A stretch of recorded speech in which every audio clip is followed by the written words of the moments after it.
Well, it's fair to say that so far 2027 hasn't been a good year for Holme Football Club. We didn't even make it a season using the 4-3-1-2. We've had to abandon it again.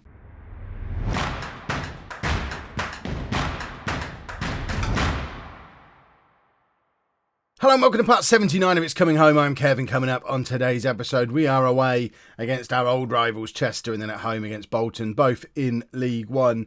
And as you can see from that league table, that's a League One that we're not currently in a promotion hunt with. We've actually fallen 13 points off the top of the table, 12 points behind Chester. We're 2 points outside of the playoffs and we are absolutely in free fall. We beat Posh in the last episode. Was that in the last episode? I think that was in the last episode. We managed to beat Posh in the local derby. But other than that, it was just a miserable January going into February. You can see we did beat Bradford in our most recent game. And Bradford are around us, I think. Yeah, just above us. So that was a cracking result. But that was a cracking result. That also included a tactical change. We've gone back to the diamond. The diamond that we used way back at the very start. But it's a changed version of the diamond.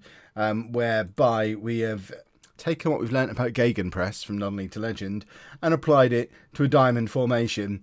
And this is what we're using now. And this is what we're going to be using for the game against Chester today. So it's a gegenpress that's been butchered into a diamond. And in fact, I think is the diamond a tactical preset of gegenpress? It is. So we've taken that as a starting point, but then tried to fit our players into it. The one thing that still isn't perfect is that we don't have a pressing forward, which is a problem because you tend to need a pressing forward in a gegenpress. I think Anthony Harris could play it, but according to that, he can't. We did play him as a pressing forward in the last game. How did he play? How was Anthony Harris in the last game? What rating did he get? We might put him as a pressing forward again today and just teach him to do it. He wasn't great. Matondo was though. So we're going to put Harris back to his preferred system. I knew there was a reason past Kev would have done that. And also our fancy midfielders don't really fit into the midfield that you would look for in a gegenpress. But again, I don't want to adjust it too much. Lloyd does fit. When McCormick is fit again, he's injured at the moment. McCormick fits in there. And I think what we're probably going to end up with is with McCormick plus either Fernandez or Sawinski. We're back to that same old thing. Fernandez and Sawinski are too similar and can't really play together. And of course, this does mean the return to the midfield of Shane Phillips, Mr. Holme, who is now closing in on 300 appearances for us. He's 25 years old now, and he's still just plugging away. I don't know how far behind Powell he is on the all-time record appearances.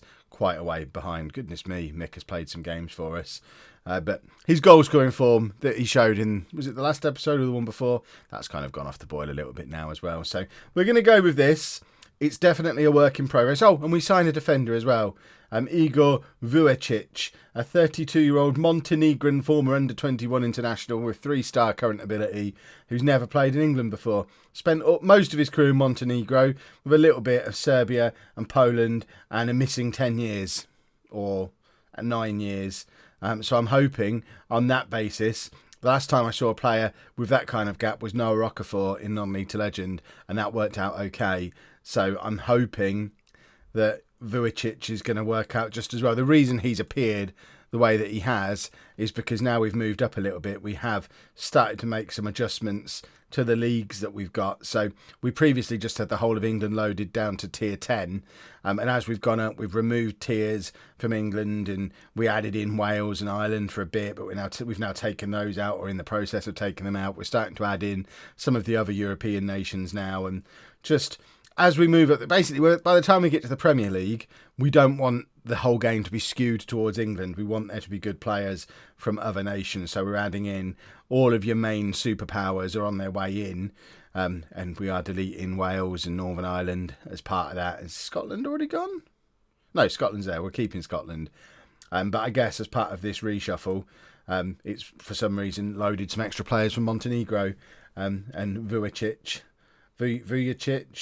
has appeared because of that. And he looks all right, even though he's an old man. So let's get into the game. We're going with Humphreys in goal. Back for Wearmouth, right. Vujicic and Gregson with Phillips as the holding midfielder, Fernandez and Sawinski together in midfield, maybe for the last time. And then Lloyd in behind Matondo and Harris. Let's get into the game. If there's any game Okay, no, actually, that's not strictly true. Posh is the game that I always want to win. If there's another game outside of Posh that we want to win as home supporters, it's Chester, the other team on a road to glory. We can't have them making it to the Championship before we do. That just doesn't sit well with me. We're almost entirely a regen team now, by the way. If it wasn't for Vujacic coming in, we would be fully regen. Whereas they still have a lot of real faces in their team. I don't know what that means, other than the fact that we've obviously... I guess we've got a younger team than they have. Right, let's... good luck out there, we're going to need it. My word.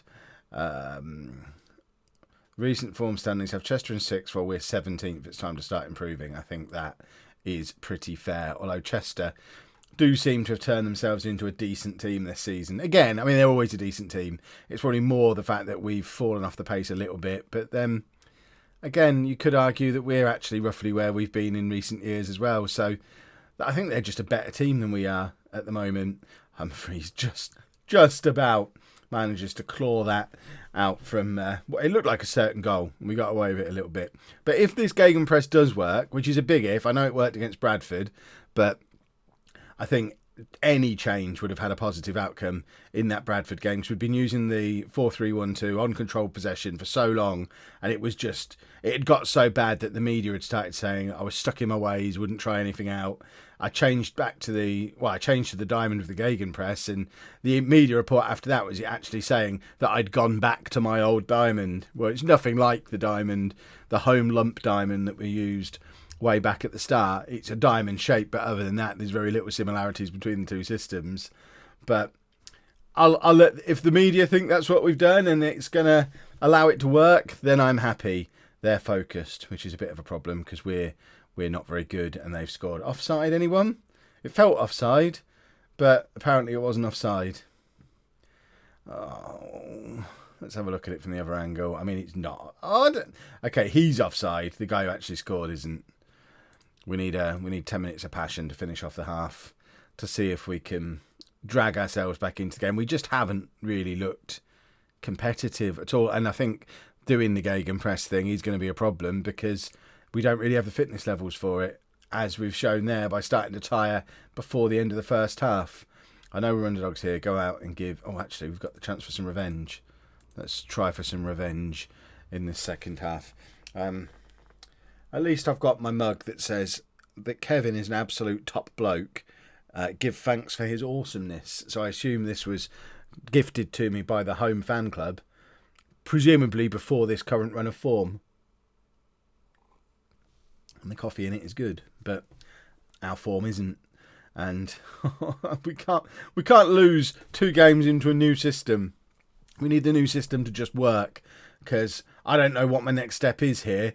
I've abandoned wingers. We sold Connor Stanley. I don't know if I even showed you that. Connor Stanley has left the club. He went to Wimbledon for £100,000-ish. So he's gone. We don't have wingers anymore. So we can't really switch back to a system that involves wingers. Oh, look at that from Anthony Harris. 14th goal of the season. And that was the other point I was going to make. We've got a system where we've got... I mean, what is that? Nearly a 40-goal strike partnership by February or March or wherever we are. I think we're still in February. And Harris and Matondo have 40 goals between them. We're not going to break that partnership up to do a 4-3-3 or a 4-2-3-1 or anything like that. I don't want to stick Harris out on the wing. So we kind of have to stick with something with 2 up front with no wingers, which really does limit us to a 4-3-1-2, a 4-1-3-2, or a diamond, or maybe a 5-3-2, but we don't really have wing backs. And we don't really have much. Our defenders are rubbish. Why? Our defenders aren't very good. Why add more of them? I don't see the logic there. When the defenders are probably the weak link in the entire squad, let's not play more of them than we need to. Lloyd is not playing well now. I guess this is where we could... I mentioned it. We could do this. And allow Sawinski to be a little bit more attack-minded. And do that as a 4-1-3-2. Which is an option. I probably could have made a second substitution there, but why make 2 when you can make... Well, that's why, because we're now losing. We haven't even made the change yet. We have not even made the change. What else should we do? Matondo is not playing well. Let's get Powell on for Matondo. And confirm those changes. Let's have Mick Powell on, see if he can do a Mick Powell for us mid-match. Because, goodness me, do we need him? Sawinski now to Fernandez to Matondo, who is still on the pitch, but that will be his last contribution. And now we need to get creative. I mean, it's not been a bad performance against a team that's pushing for the title. This puts them top of the league if it ends the way it ends. And it's been a fairly evenly matched game, but I don't want evenly matched games at this stage. I want to be winning matches. There you go. We're going to go back to the diamond. We did that other thing for a minute or two, and now we're back to how we started the game with a diamond again. And we want to end the game. Oh, hold on. We'll just see if this goes in. 10 minutes of passion to end the game. Are we leaving it too late in the half for passion? We've done passion at the end of each half, and it hasn't really worked for us. Go attacking. Do something. Do anything. I mean, we have played quite well, but they have done us for clear-cut chances, and they're going to score again here, aren't they? I don't know that we should necessarily judge the new system on an away game against the team at the top of the league, especially if Mick Powell can tuck this away. Powell is in. Oh my word, Mick Powell has done it. That was a thing of beauty. Mick Powell has come on and done a Mick Powell, and we talked about the 40-goal strike partnership we've got. That's his 11th for the season now. Our three strikers have got 50 goals between them, and one of them only ever comes off the bench for little cameos, and he's still scoring goals. Mick Powell, I mean, he's done a Mick Powell there, hasn't he? I am going to have to do it. He's done a Mick Powell shirt, or I've done it. I have had a lot of people start to ask me about these. What would you want it to say? He's done a Mick Powell. I've done a Mick Powell. Doing a Mick Powell. We need a Mick Powell commemorative T-shirt, but we need to work out how we want it worded. But yeah, Mick Powell's just come on and done a Mick Powell. So I think, yeah, passionately, well done for proving everybody wrong. I think there's legs in this gegenpress. And now if we can go and beat Bolton at home, we could force our way back into the playoff positions. Right, I mentioned it in the last match, and a player of the calibre and the history of Connor Stanley deserves a proper send-off. So that's your confirmation. He is now a Wimbledon player after 6 years as a first team regular for us, and then this season where it all went a bit wrong because we didn't play him. But he's moved to another League One club for good money and is playing fairly regularly for them. So thank you, Connor Stanley. I doubt he'll be back. Player of the year last year. Oh my goodness, what have I done there? But Connor Stanley is gone, and it hasn't helped our finances at all. Oh, we've got to get promoted this year, which means we've got to win this game. We're not making any changes to the team. It eventually, I mean, I'm putting the context on it that Chester are one of the best teams in the league. We were away from home against them, and we did all right. I know we changed it around to find the win, but we were actually doing all right up until that point as well. So let's passionately do a team talk. We can move into a playoff place with a win. I'm expecting nothing less. Yeah, exactly. Let's go out there, be positive, move ourselves back up into a playoff place. There's 10 games left to go this season after this one. If we can pull off a result here, that would then make it 3 games without a defeat, 2 wins in 3. The draw against the team that are probably going to go up as champions. That looks like form turning around to me after the start to 2027 we've had. Right, here's Wearmouth on the left-hand side. Finds Matondo, and it goes wide. Of course, if this is going to be the tactic that we're using, and Matondo's not going to be here next year, it does mean there's a vacancy alongside Anthony Harris. So certainly if we don't get promoted, there's a very real possibility that we could be starting next season, which is I think the 10th season of the save, with a diamond with Harris and Powell up front together and Phillips at the base of the midfield, which is how we finished the first season, I think. With a diamond, with Harris and Powell up front and Phillips at the base of a diamond. So, we haven't changed that much in 10 years, have we? We've not been quite so good in this. Oh, actually, no, it's the other way around. We're the home team today. We've been brilliant. Oh, learn to read, Gav. Oh, my word. I usually record these videos in the morning. It's 3:20 as I'm recording this on the Monday that it comes out.